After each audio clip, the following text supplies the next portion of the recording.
Hi, welcome to Loft 801. My name is Diego, and today I'm talking about Superman. I was insanely nervous walking into this movie because I didn't know if James Gunn could pull it off. I was nervous that the humor would be overdone and that Krypto would derail deep moments. After walking out of the theater, I feel pleasantly surprised. This is certainly not a perfect movie and it had plenty of room for improvement, but I had a pretty good time and I think this is a good start to the DCU. Quick heads up, this review may contain the occasional minor spoiler as I do talk about the good, the bad, and the ugly, but I will do my very best to let you know when I'm starting to veer into spoiler territory. For starters, I want to talk about the state of the DCU in the context of this movie. James Gunn skips the origin story and I'm okay with that. Superman is already established as a superhero and a force of good. He's been fighting crime for the last 3 years and is in the public's good graces. While I like this setup, I do think the film could have shown us more of Superman being in the public's good graces. There are scenes where the public treats him well and looks to him with hope, but I think some of these moments are outweighed by the conflict of the film. Nicholashoult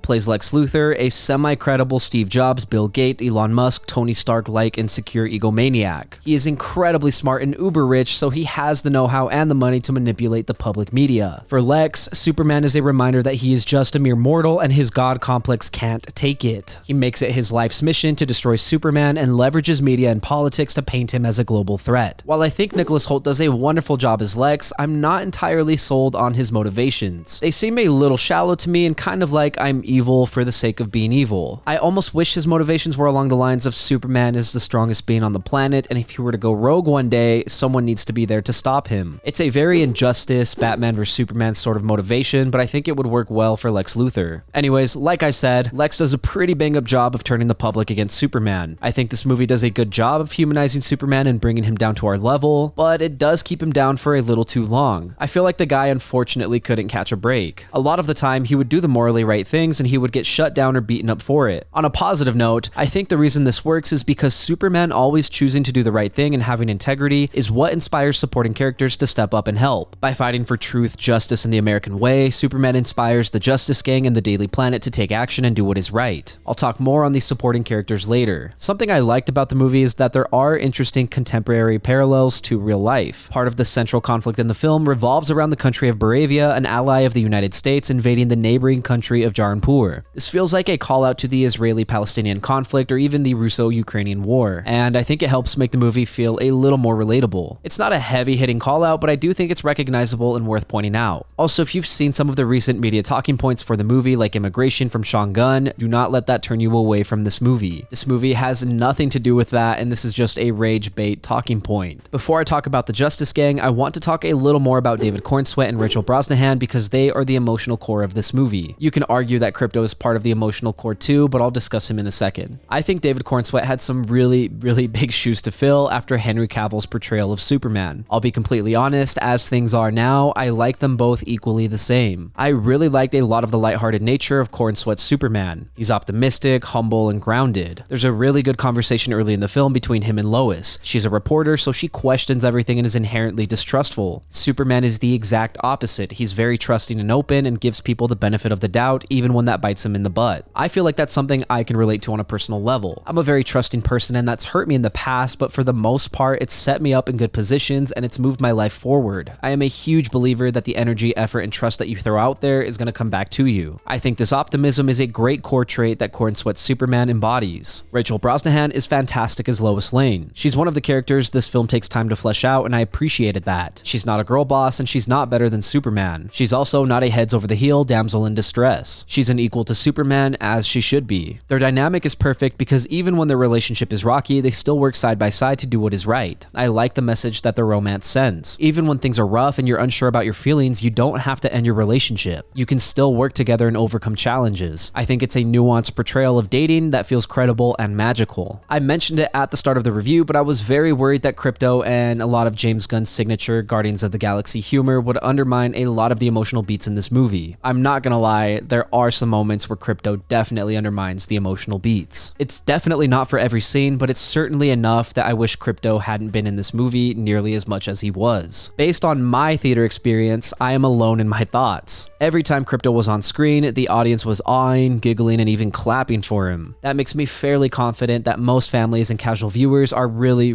going to love Krypto in this movie. I'm not a dog owner, I don't really like animals or pets, and so I think maybe I'm just a hater, but I don't know, you'll have to let me know in the comments. I just don't get the charm or the humor. That said, I still think there are plenty of emotional moments in this movie that are allowed to play out. This movie isn't just dumb joke after dumb joke after dumb joke. There are dumb jokes and silly humor, but for the most part, it's pretty reserved, especially when comparing it to James Gunn's previous work like in Guardians of the Galaxy Volume 2. Characters who shouldn't be dumbed down are not dumbed down for the sake of a joke, and I appreciated that. Speaking of characters, let's talk about the Justice Gang. I genuinely think they were one of the highlights of this movie. In a lot of ways, they heavily reminded me of Black Adam's Justice Society. I think Nathan Fillion's Guy Gardner and Edi Gathegi's Mr. Terrific were fantastic. I would 110% watch a spin-off involving these characters. They're kind of douchey, but they're also badass, and they have a really good dynamic, and when push comes to shove, they step up to the plate. There's even a scene about halfway through the movie with Mr. Terrific that I absolutely loved every second of. This isn't a complaint, but in some ways it kind of steals Superman's thunder from his own movie. Anyways, the other Justice Gang member is Hawkgirl. While I like Isabela Merced, I think Hawkgirl was a bit of a letdown. She can't hold a candle to Black Adam's Hawkman. Part of the issue might be that this movie has a runtime of 2 hours and 9 minutes. I'm sure Gunn would have loved to make this movie longer, but I'm happy that he didn't, even if I don't think it's a sufficient runtime for the amount of character introductions and world building this movie tries to accomplish. This movie does a solid job, but unfortunately, with so many characters, they can only get so much screen time. And even when they get that screen time, not all of them shine. Unfortunately, Hawkgirl was one of those characters for me. Even more unfortunately, I feel the exact same way about Engineer and Ultraman. They're supporting villains, and while they put up a good fight against Superman, I don't think they're fleshed out well. It would have been nice to see why they work so closely with Lex. Diving deeper into Ultraman, there's a plot twist moment with him during the climax, but it's not really a plot twist, or at least there's no emotional weight behind the reveal. Without getting into spoilers, early in the film, there are moments that clearly hint at who Ultraman is. Once you see and hear the hints, you'll immediately figure out who Ultraman is, and the climax reveal will leave you underwhelmed. Some other characters who I semi-liked are the Daily Planet team. I liked Skylar Gisondo as Jimmy Olsen, Michaela Hoover as Kat Grant, Wendell Pierce as Perry White, Beck Barnett as Steve Lombard, and Christopher McDonald as Ron Troop. In some scenes, they offered some good lighthearted humor, but in others, it was dumb and overdone. In the context of a Superman sequel, I wouldn't want to see their characters get any screen time. One character who gets introduced but doesn't really get used is Frank Grillo's Rick Flag Sr. I think this is a perfect example of one of the pros and cons of the movie. As a movie setting up the DCU, I think it's good that all these minor characters are introduced. It helps make the comic book world come to life, but because this is a Superman movie, you can only put so much time into these characters or they'll overshadow Superman. I think James Gunn walks that line pretty tightly in this movie, but the optimist in me is okay with it. Two other characters I definitely wish would have gotten more screen time are Ma and Pa Kent. Oh wait, hold on, I totally glossed over this. Bradley Cooper and Angela Sarafian play Jor-El and Lara Lorvan, Superman's Kryptonian parents. They're very minor characters and have like 2 minutes of screen time max, which is fine, but they're very important to the central conflict of the film. Unfortunately, I don't like how they're tied into the central conflict of the film, and I don't like the Kryptonian legacy that they bring to this version of Superman. This could be a minor spoiler, so cover your ears if you don't want to hear and skip to this timestamp. They're very antithetical to the values that Superman represents, and it's unfortunately something I actually didn't like in this movie. I recognize that it opens up the door for Pa Kent to have a conversation with Clark about how his actions are what define him and not his legacy, which is a good conversation, but it's a very brief conversation, and that's really all the screen time the Kents have. I would have loved to see more of their relationship explored because it would have humanized Superman without having to beat him down to our level. Also, I don't really see a good reason for why Superman's actions and his legacy couldn't be aligned. There were several moments towards the end of the film that could have been used to clean up the Kryptonian legacy, but nothing was done, and I think that's a mistake on Gunn's part. To end my deep dive on a positive note, I think Anthony Carrigan was great as Metamorpho. I think Metamorpho is a great character in this film because he's nuanced. He starts off on one side, recognizes some of his mistakes, and then switches, and even though his arc is brief, it's good. I would gladly accept him in a sequel or a spin-off. One other thing that I'm still unsure of is that during the climax, there is a world-ending scenario that doesn't really feel like it's treated as a world-ending scenario. No joke, this is like an Avengers level threat.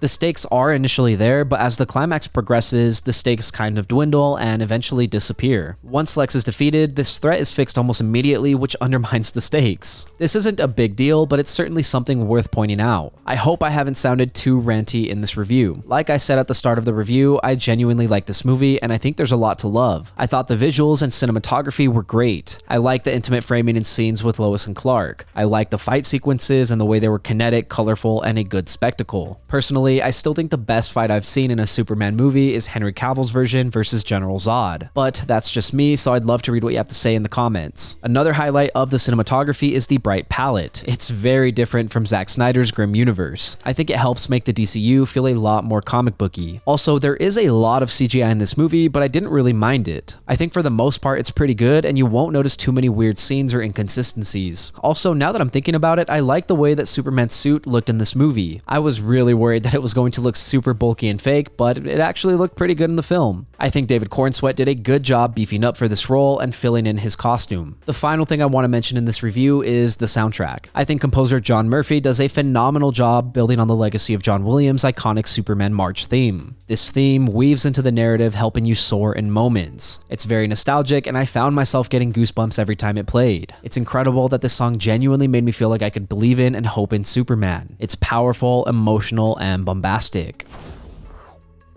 Superman is far from being a flawless film, but it absolutely accomplishes what it sets out to do: reintroduce the Man of Steel with heart, hope, and a sense of purpose. It balances comic book spectacle with grounded emotion, and while it occasionally stumbles, especially with overstuffed character introductions and underwhelming villain motivation, and a few tonal misfires, there's something undeniably charming about its sincerity. David Corenswet brings a fresh, optimistic energy to Superman, and Rachel Brosnahan's Lois Lane anchors the film with maturity and depth. This world feels lived in, the supporting cast shows premise, and the score absolutely soars. So whether you're a longtime fan of Superman or looking to get invested in the DCU, I think there's something here for you to connect with. I walked into this movie nervous, but I walked out with a smile. This is a hopeful start for the DCU, and it left me, quite honestly, excited for what's coming next. Thank you for listening to my review of Superman. If you enjoyed the content, leave a like and hit subscribe. If you did not enjoy the content, thank you for sticking around. As always, I would love to read what you have to say, so leave a comment and let me know what you're thinking. Also, if you want to see something reviewed, don't forget to let me know and I will do my best to get to it. Lastly, if you want to see some more from me, then you can check out my vlogs linked up above or my podcast, Good Friends. Again, thank you for watching. My name is Diego, and I will see you next time.